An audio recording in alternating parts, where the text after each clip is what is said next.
Bran has a dream where he can walk. Also, there's this three-eyed raven that caws at him endlessly. Tyrion is back in Winterfell and seeks counsel with Robb, and gives Bran a gift of what looks like blueprints for a saddle that'll allow him to ride despite his newfound disability. Then he leaves, asking nothing in return. On his way out, however, he talks to Theon and gives us some context, that being Theon having been kidnapped by the Starks, or something like that. Tyrion plants a few seeds of insecurity within Theon, and then bails. At Castle Black, Jon is training his boys some more, and a big fella comes to join him. And he's kind of a whimpering coward. He gets his ass beat and his feelings beat even harder. Jon sticks up for him, and then their superior officer makes Jon defend him in a 1-on-3. Jon wins. Then the new guy introduces himself formally as Samwell Tarly. The horse folk march onwards towards a horse civilization, which Viserys is unhappy about, but still, nobody cares. In King's Landing, Sansa is worried that Joffrey no longer likes her because she was neutral in the whole wolf debacle. She's also sad because her family was killed in the throne room, and she's mad at Ned, and I can't figure that one out. The small council are having a meeting and allocate some resources to keeping peace.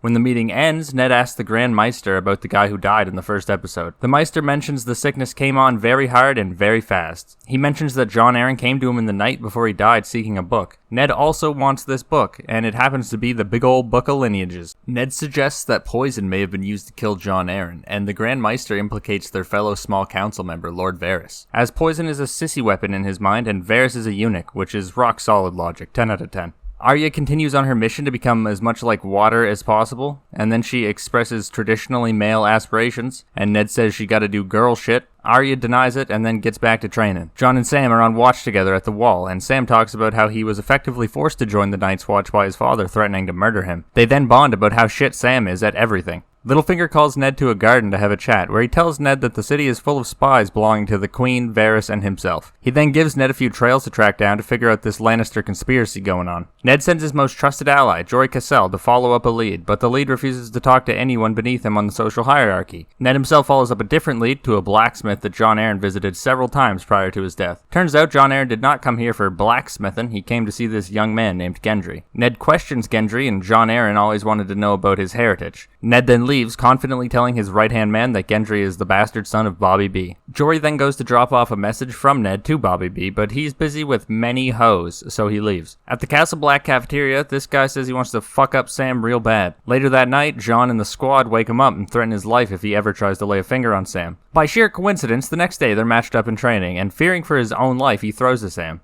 Their commanding officer, Sir Alistair, sees through it, obviously. Across the sea, Viserys is extremely angry about being invited to dinner and beats Daenerys for it. This time, though, she isn't taking his shit and tells him if he ever pulls this shit again, he will be held accountable. Up north, Jon and Sam are stuck on cleaning duty, where Sam is very upset about the rule where men of the Night's Watch cannot lay pipe. They then bond over the shared experience of having no experience. But Jon flexes that he simply chose to be a virgin so there wouldn't be another bastard out in the world. Sir Alistair shows up and ruins their super happy fun time by telling some horror story about a mission beyond the wall and how he's way more hardcore than they could ever hope to be. Dany is upset about hitting her brother, and Jorah tells her the clear truth that he is a fucking punk bitch. Having heard that, she realizes the fantasy that Viserys has sold to her about reclaiming the throne is an impossibility. Back in King's Landing, Bobby B is hosting this sick jousting thing, and Littlefinger is being creepy to Sansa, but only a little bit. The joust features this fucking specimen called the Mountain, who takes half of the other dude's neck off, and everybody seems really upset about it and surprised, which is crazy because this is a jousting thing. Littlefinger explains the Mountain and the Hound's backstory, which is that they're brothers, and that burn on the Hound's face happened when they were children in a fight over a toy. Cersei stops by Ned's office and says some veiled bullshit again, but it's basically Cersei going, you trying to fuck up my plans? And Ned says, bitch, I might be. Kat's on her way back to Winterfell, and Tyrion's on his way back to King's Landing, and they meet up at a pub. Kat is feeling pretty intimidated by this, so she flexes that everyone in the general area of the north is under her thumb via social relations, and she gets some citizens arrested for conspiring to murder Bran.